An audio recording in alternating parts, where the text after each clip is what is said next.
Right, try this one then. Do you believe that the world is a hologram, or that many prominent figures, including some of the royal family, are controlling our reality? Well, someone who does believe that is David Icke. He's been described as the most controversial speaker in the world. Earlier in the week, we spoke to David about his supernatural beliefs. This is certainly one of those interviews that I have a feeling just sort of sitting here, it's going to be quite challenging. You have to open your mind. You've done an enormous amount of research, and so let's see if we can scratch the surface on some of the ideas that you have. OK. First of all, you say you're one of those people that always questioned the world. You questioned who we are and what we are. Right. What have you learnt? You know, people will remember me, those that are old enough, from about 25 years ago when I had my eureka moment.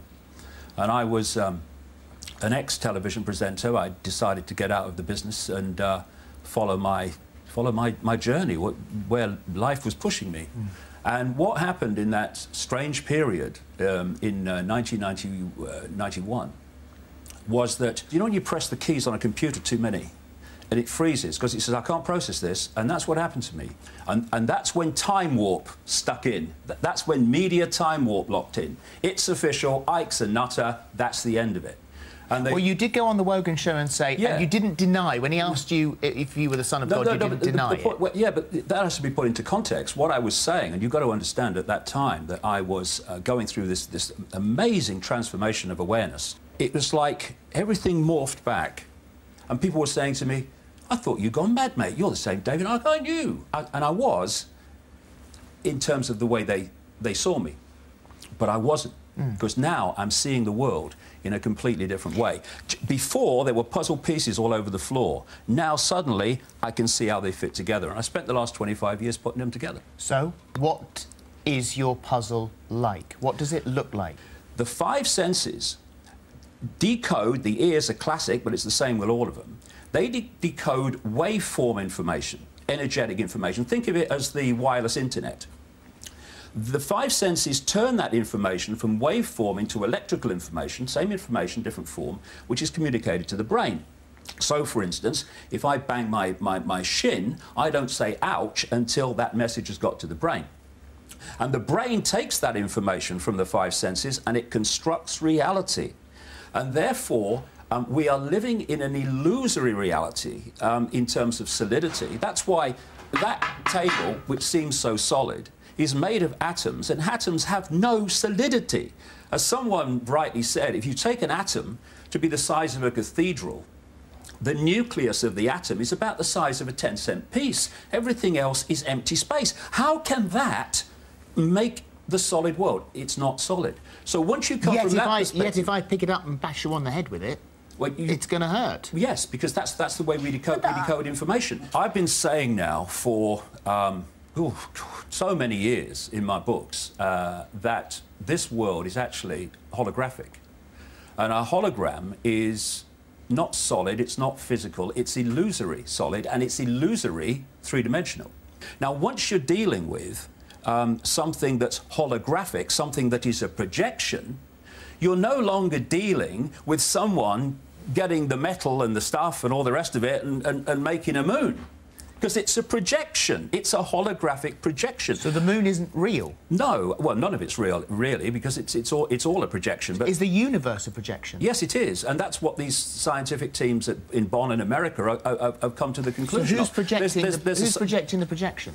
Well, I mean, you can keep going on and keep going on, and that's why I keep going on. And these are the questions we need to understand. But once you're dealing with something that's not physical, limitation disappears. We have to expand our perception of the possible.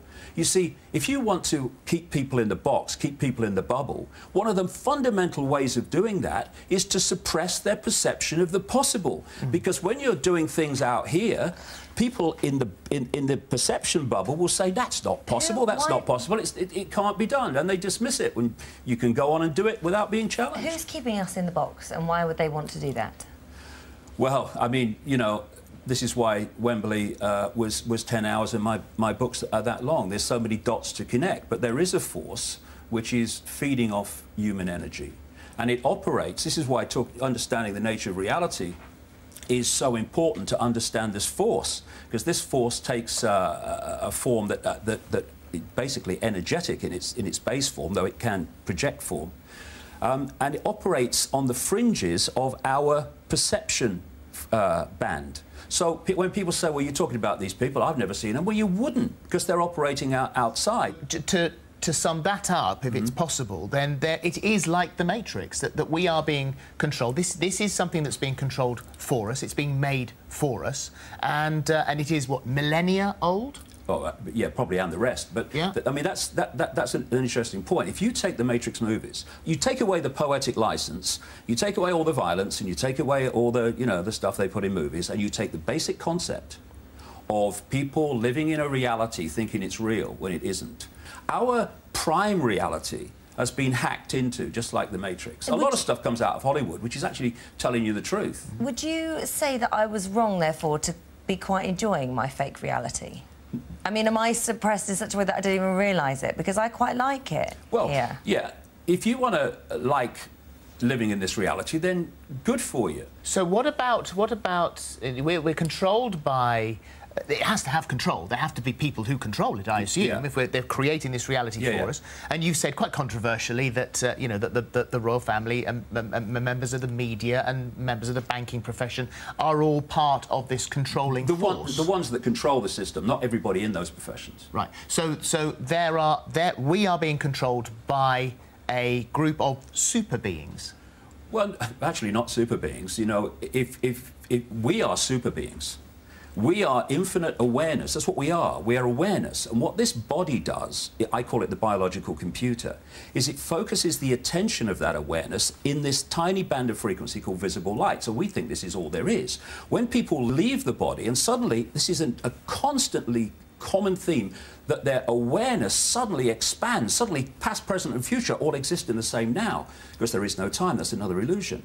And the reason that they suddenly have this expansion of awareness is that their point of attention has left the focus, the lens, the body, and can suddenly be set free. I'm so sorry to keep jumping in, David. That's right. It's only because our time and dimensional restrictions are less infinite.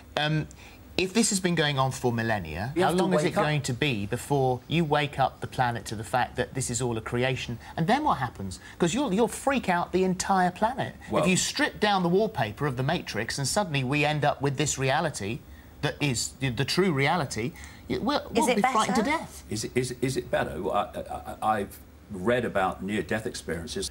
I've never read one that wanted to come back.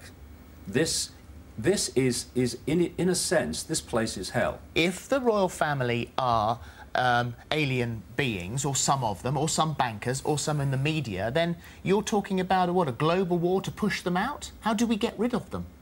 Well, the thing is, their power is in us not knowing they exist, and their power is also this, getting the population to give us their power. We give... Well, I don't, my goodness me, the very thought. But how many people give their power to the royal family? How many people give their power to governments? How many people give their power to bankers? All the time. So your reality is anarchy? No, it's not anarchy. It's the opposite. Do you think bombing innocent civilians from the sky to protect them from violence is not anarchy? Do you think lending money that doesn't exist, called credit, and if we don't pay them back plus interest, they can take our real wealth, our homes and our land and our businesses and stuff? Do you think that's not anarchy? People dying of hunger in a world of plenty is not anarchy. We have anarchy now. So when we expand our consciousness, we have anything but anarchy. We have intelligence, which is what we lack now. I have to ask you then, if your method is to spread the word, enlighten everyone, why did people have to spend £62 to go in and see your show, your talk at Wembley Arena? Why didn't you let them all in for free and do it night after night after night? Right. Why did they have to pay? Money, you say money is evil. How much? I don't say money is evil. I don't say money is evil. I say the money, the way it's used is evil, and the way it's created is evil. I didn't call it evil, but why isn't this free? Do you know how much it costs to publish a book? Do you know how much it costs to hire Wembley Arena? For one day. So you don't get any profit. It's only hiring the place out. I have not taken a single penny from the Wembley event. It's going to go forward for the next one in October 2014. I live, Philip, in a one-bedroom flat in Ryde, Isle of Wight, with a little office where I'd write all my books. I'll swap my income for yours any day. Mine doesn't exist. It's not a reality. Right, okay. That's fascinating, Well, thank you and for this is coming what we're talking about. Here you go, human race. Get off your knees. The lion sleeps no more. David Icke, thank you very much Thank indeed. you very much. Pleasure. Thank you very much. Well, yeah. Regardless of what you think, it's fascinating. It is so fascinating. I've got so many more questions to ask him now as well.